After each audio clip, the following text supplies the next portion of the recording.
Hello friends, welcome to JNC.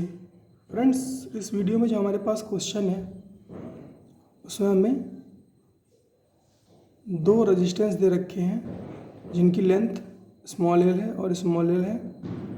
दोनों series में connected हैं और दोनों का रेजिस्टिविटी है वो R1 और R2 है और ये कोएफिशिएंट ऑफ थर्मल रेजिस्टेंस है और अल्फ़ा 1 और अल्फ़ा 2 दोनों का क्रॉस सेक्शन A है। फ्रेंड्स, हमें बताना है रिलेशन बिटवीन अल्फ़ा 1, अल्फ़ा 2, रो 1 और रो 2 such that this combination becomes independent of temperature variation.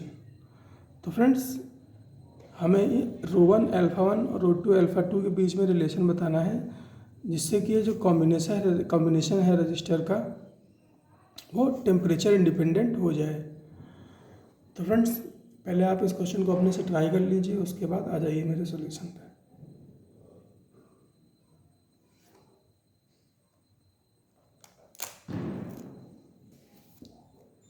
तो फ्रेंड्स, बात करें अगर इसके सॉल्यूशन की, तो फ्रेंड्स जो टेम्परेचर कोएफिशिएंट ऑफ रेजिस्टेंस अगर हमें पता है अल्फ़ा और इनिशियल रेजिस्टेंस पता है R0 और टेम्परेचर चेंज हुआ है डेल्टा टी, तो उस केस में जो चेंज आता है रेजिस्टेंस में या फिर जो फाइनल रेजिस्टेंस आता है डेल्टा टी टेम्परेचर चेंज के बाद वो होता है R0 1 plus alpha delta T. तो डेल्टा टी टेम्परेचर चेंज की वजह से है ना, जो फाइनल रेजिस्टेंस बनता है वो बनता है R0 1 plus alpha delta T. Friends, इसी कॉन्सेप्ट को हमें यहाँ पर यूज़ करना है और रो 1, रो 2, अल्फ़ा 1, अल्फ़ा 2 में रिलेशन बताना है। तो फ्रेंड्स, क्योंकि दोनों रेजिस्टेंस सीरीज़ में कनेक्टेड हैं तो इस कॉम्बिनेशन का इक्वल रेजिस्टेंस है वो R1 प्लस R2 हो जाएगा।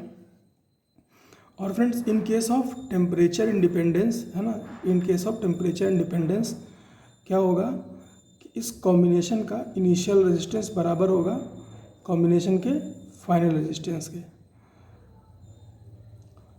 तो फाइनल रेजिस्टेंस क्या हो जाएगा R1 plus R2, sorry initial resistance क्या है R1 प्लस R2 और फाइनल रेजिस्टेंस क्या होगा R1 final plus R2 final.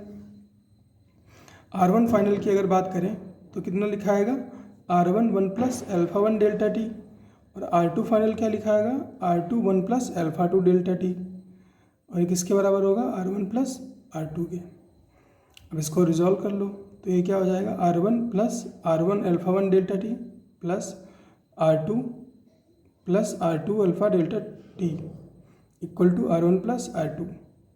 तो यहाँ से फ्रेंड्स R1 कैंसिल आउट हो जाएगा, R2 कैंसिल आउट हो जाएगा, अपने पास बचेगा R1 अल्फ़ा 1 डेल्टा टी और R2 alpha 2 delta T equal to 0। अब डेल्टा टी भी कैंसिल आउट हो गया तो बचा R1 alpha 1 plus R2 alpha 2 equal to 0। जो फ्रेंड्स R होता है वो होता है रो एल अपॉन ए। तो R1 की वैल्यू क्या हो जाएगी रो 1 एल अपॉन ए इंटू अल्फ़ा 1। इसी तरह से R2 की वैल्यू क्या हो जाएगी रो 2 एल अपॉन ए इंटू अल्फ़ा 2। अब एल अपॉन ए फिर से कॉमन आके कैंसिल आउट हो गया तो अपने पास क्या बचा rho 1 alpha 1 plus rho 2 alpha 2 equal to 0। तो फ्रेंड्स, रो 1 अल्फ़ा 1 और रो 2 अल्फ़ा 2 कुछ इस तरह से होने चाहिए कि उनका सम 0 हो। देखो फ्रेंड्स, जो रजिस्टिविटी है वो तो ग्रेटर देन 0 होती है, रजिस्टिविटी ग्रेटर देन 0 होती है। तो फ्रेंड्स, अल्फ़ा 1 और अल्फ़ा 2 में से किसी एक को नेगेटिव होना पड़ेगा। ऐसा कैसे हो सकता है फ्रेंड्स? ऐसा तब हो सकता है जब एक रजिस्टर मेटल का बना हुआ हो और दूसरा रजिस्टर सेमीकंडक्टर का बना हुआ हो, क्योंकि फ्रेंड्स जो सेमीकंडक्टर होता है उसके लिए टेम्परेचर कोएफिशिएंट की जो वैल्यू होती है वो नेगेटिव होती है और मेटल के लिए पॉजिटिव होती है। तो अगर मेटल और सेमीकंडक्टर का कॉम्बिनेशन बनाएं तो वो टेम्परेचर इंडिपेंडेंट हो सकता है। तो यही सिखाना था फ्रेंड्स इस क्वेश्चन में। मिलते हैं नेक्स्ट क्वेश्चन में।